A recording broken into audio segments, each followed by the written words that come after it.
Welcome to the Mindfulness Meditation Podcast. I'm your host, Dawn Eshelman. Every Wednesday at the Rubin Museum of Art in Chelsea, we present a meditation session led by a prominent meditation teacher from the New York area. This podcast is a recording of our weekly practice. If you would like to join us in person, please visit our website at rubinmuseum.org/meditation. We are proud to be partnering with Sharon Salzberg and the teachers from the New York Insight Meditation Center. In the description for each episode, you will find information about the theme for that week's session, including an image of a related artwork chosen from the Rubin Museum's permanent collection. And now, please enjoy your practice.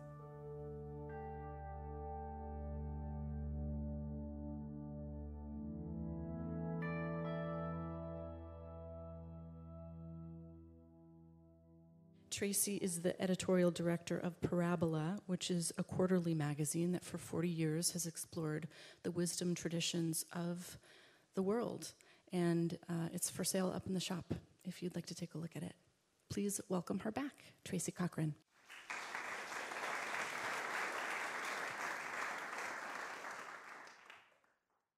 So I was inspired, especially because Parabola covers fairy tales and myths from all over the world, to share one other little story. And then I'll say why we're telling stories on a week like this. Why, of all times, are we now focusing on the here and now? And I'll tell you why. But first, the story from Western tradition. And it's a story that many of you probably know of Sir Gawain and Lady Ragnar. So Sir Gawain was the most noble of King Arthur's knights.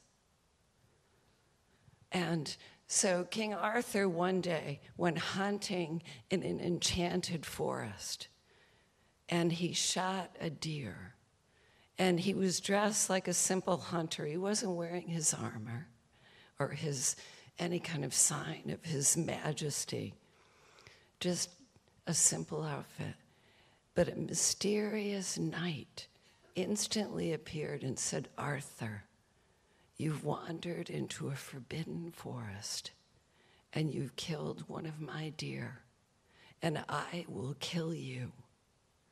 And Arthur said, "No, please, I don't have my armor, I don't have my weapons. It would not be noble for you to kill me here." So the knight said, "All right, come back in 1 year on this day with the answer to this question, and I will spare your life, or I will kill you." So the question was, what do women want? I'm serious, it was. And I believe Sigmund Freud asked the same question. And the story was composed before the Women's March that will be happening in a few days, and we will find out what women want. But indeed, the question was so deep that we could extend it to be, what does everyone really want? But Arthur was at a complete loss, and he went back to his court, and he looked completely distraught. And Sir Gawain, of all the knights, noticed how upset and preoccupied he was and said, Arthur, what's wrong?" And he said, "I have to solve this impossible question. What do women want?" And of course, Sir Gawain had no clue either, because in those days, it was a man's world, unlike now. So they hunted high and low, looking for someone who might know. Finally, in despair, Arthur ventured back into the forbidden forest and came upon a horrible hag, as she was called, a woman as ugly as the man in this story that you heard from Dawn. And Arthur, because she looked like a witch, approached her and said, I bet you can answer my question and spare my life." And the terrible hag said, "I will. but you have to give me Sir Gawain in marriage. So Arthur, banking on the nobility of Sir Gawain, instantly agreed. He did. And the woman said to him, women want sovereignty. Aha, thought Arthur. So he handed Sir Gawain over, who did nobly agree. And there was a grotesque wedding where this woman proved not only to be physically unattractive, but she went out of her way to be as offensive as she could possibly be, in the way she ate, in the way she spoke to people. But Sir Gawain was noble, and he stood by her side. And then they retired to the bedchamber. Yes, they did. And then she said, well, perhaps you could at least give me a little kiss, assuming that they would retire to separate bedrooms. And he said, my lady, you are my wife, and I will do far more than kiss you. And at that, he looked up and beheld the most beautiful woman he'd ever seen. And she said, Gawain, would you like me to look like this for you at night and look like the woman you married the rest of the time? Or would you rather I look like a witch at night and be beautiful in the eyes of all the world? And Gawain said, my lady, you choose. And at that gift of sovereignty, she became beautiful all the time. And according to the great myth, she only lived another 5 years, and he mourned her all his days. So this is a nice story, but what does it mean? It means that he gave her the gift of his attention, his pure, loving, whole attention, without judgment. When we speak of sovereignty, we usually think of a sovereign nation, a nation that isn't dictated to from outside. What we usually do to ourselves is dictate to ourselves from outside, don't we? When we think about how we should be or how our lives should be going, we're full of thoughts about how it should be, full of cruel judgments. There's always something wrong with us, always. And our work is piling up, or we're too old, or we're too young, or we don't like how much we weigh, or we don't like how we look. The list is just endless.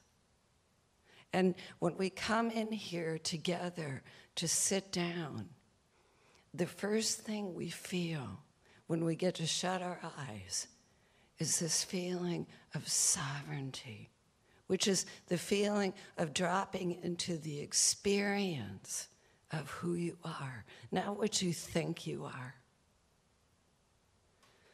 And I don't have to describe it because we're going to get to experience it in just a minute. But what we find is the most amazing thing. We start to find out that we're the frog we have to kiss. We are. That we have this experience, and then we give it the embrace of our own attention. The gift of the jewel of this practice, which is a practice of returning to our experience in the moment, to our breath and to our body, beginning again. Through this action of seeing, and seeing is an action, we leave the thinking and we begin to experience ourselves in a new way. So that breath by breath, even things that we find ugly about ourselves, and that can include our wish to please, our wish to be loved, our kind of desperate edge of needing recognition, all kinds of things that we find as we gently invite ourselves home to see this without judgment. We can see the beauty under it. The wish to be loved, to participate in life, to be part of it. So, breath by breath, sitting by sitting, we perform this magic of transformation, self-transformation. And this is a story that will pop up all over the world. And I do encourage you to read Parabola, every one of you. Because another story we shared about that was a native story from the Inuit Eskimos, where an Inuit fisherman pulled up in his net a skeleton that had been a woman. And now she was a tangled mess of bones. And at first he was horrified by the sight. And he just wanted to cut the net loose. But he didn't. Something in his humanity made him stop. So he collected these bones and he took them home, and very gently, with slow and careful attention, he set them right. And there on the bed was a living, breathing woman, beautiful. He too had granted her sovereignty, being. And it was beautiful. And this isn't a story for long ago and far away. This is a story for today, for this week, for everything that's to come.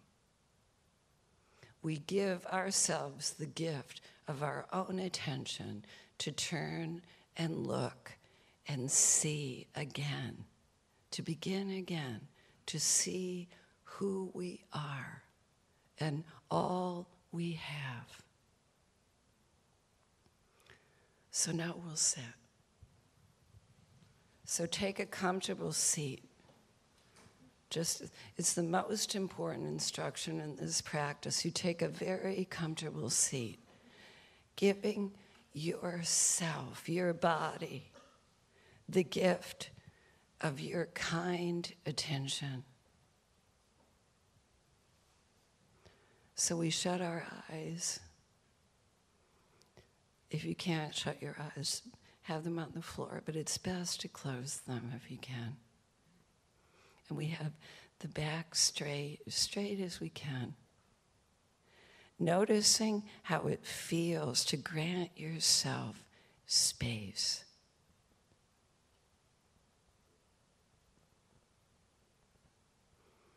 And we're allowing the body its sovereignty. Let it relax at his or her pace without prodding it. Just noticing how it begins to soften and feel safe.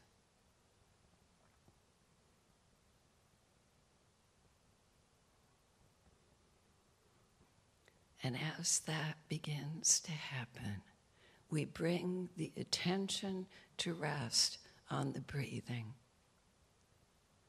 without forcing it to change in any way. With the most gentle attention, we allow ourselves to remember the breathing and the experience of being in this body, in this moment.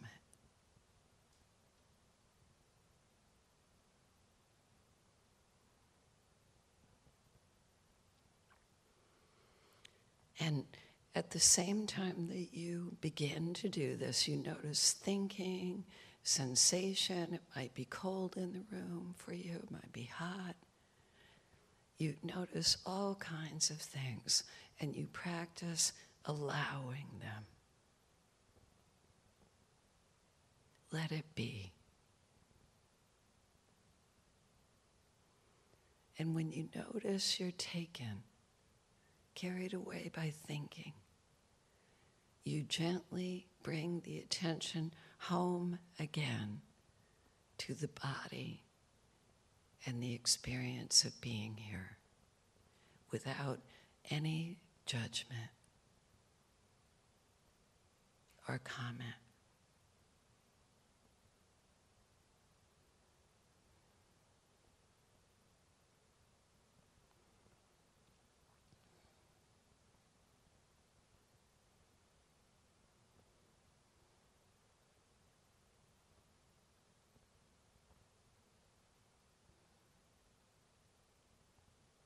Noticing as we do this, we remember the vibrancy inside, the sensitivity in the body, the way it receives impressions of all kinds without thinking.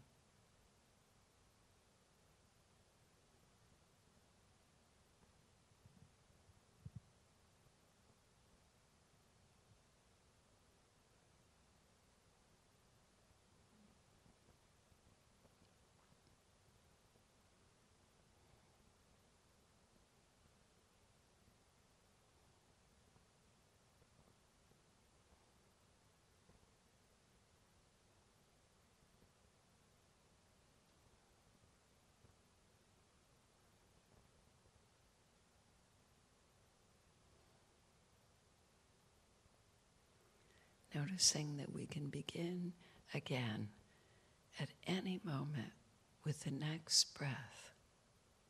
We can come home to the body and the moment.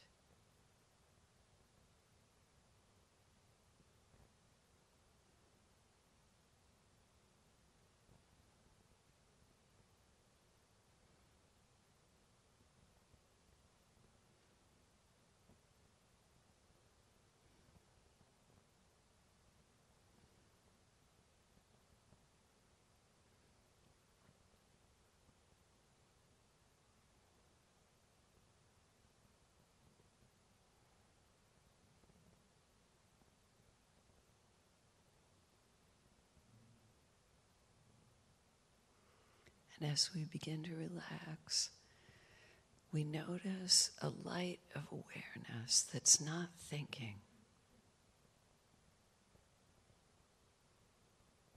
It's inside the body and the mind. And it can feel as if it surrounds us also. As if we share it.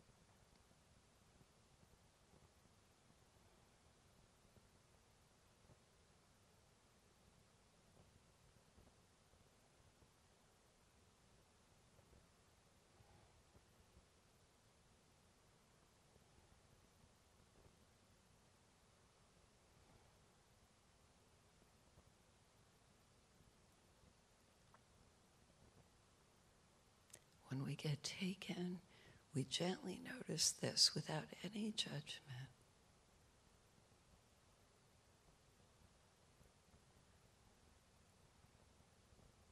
Welcoming all of ourselves into the light of this awareness. Allowing ourselves to be seen without judgment or rejection or comment of any kind.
Sati, the word for mindfulness, means to remember.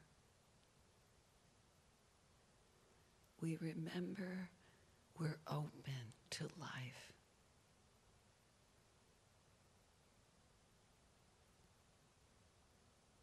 To forces,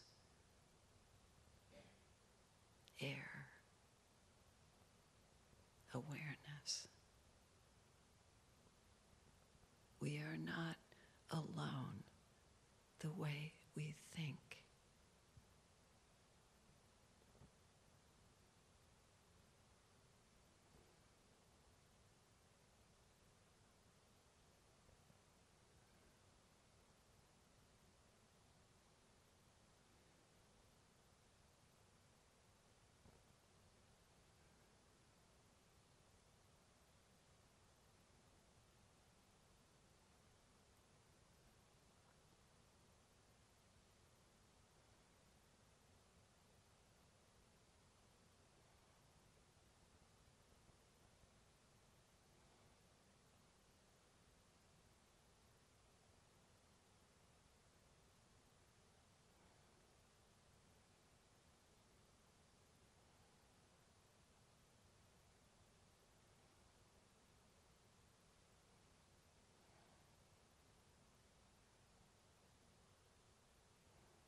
Noticing how it feels to have presence.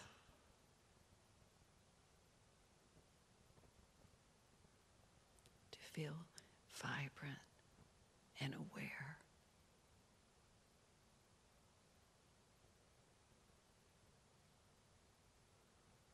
And open.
we fall asleep or get carried away by thinking, notice how it feels to be completely welcome back.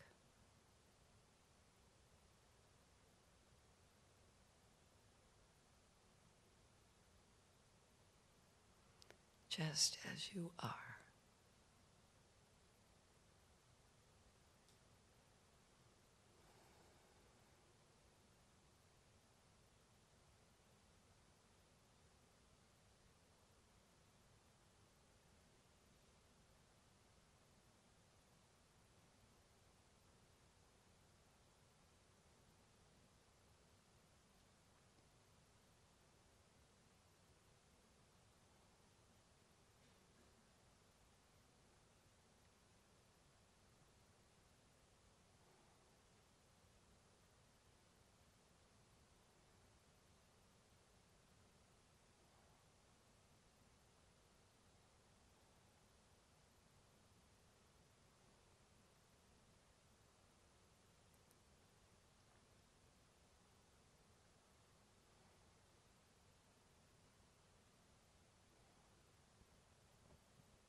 Noticing that this light of awareness has an energy, a presence.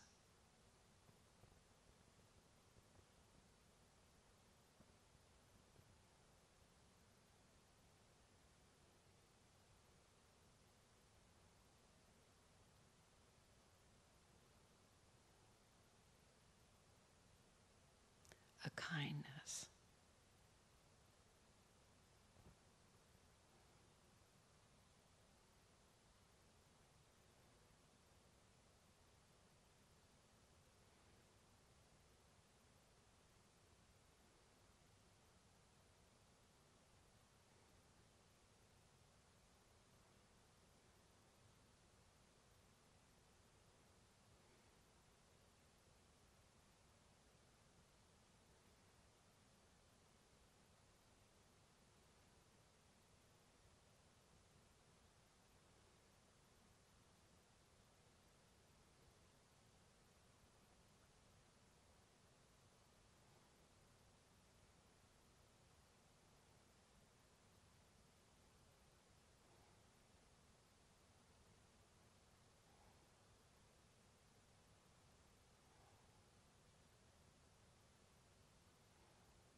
When we get lost, we come back to this simple experience of breathing and being in a body,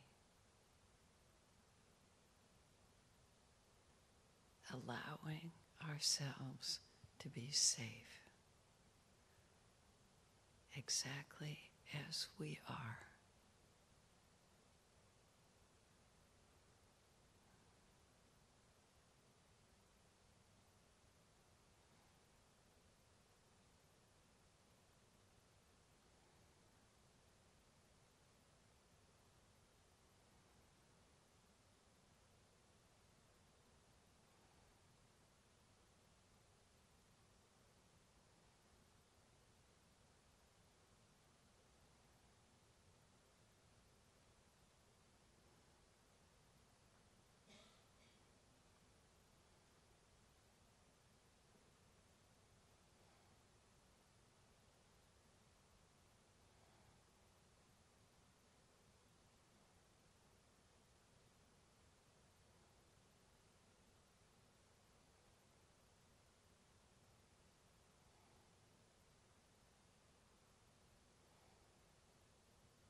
noticing how it feels in the body to be accepted, completely accepted, and accepting.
Knowing as we prepare to finish that we can begin again with the next breath and always find welcome,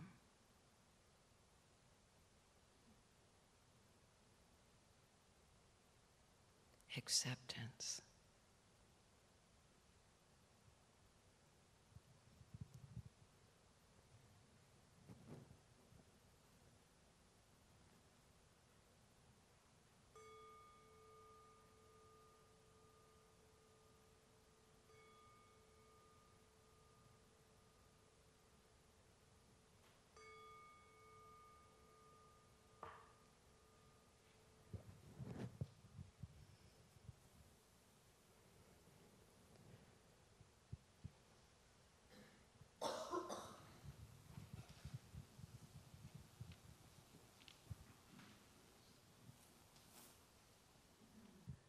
Thank you.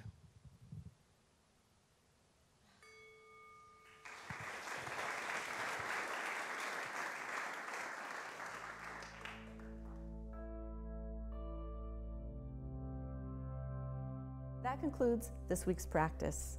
If you'd like to attend in person, please check out our website, rubinmuseum.org/meditation, to learn more. Sessions are free to Rubin Museum members, just one of the many benefits of membership. Thank you for listening. Have a mindful day.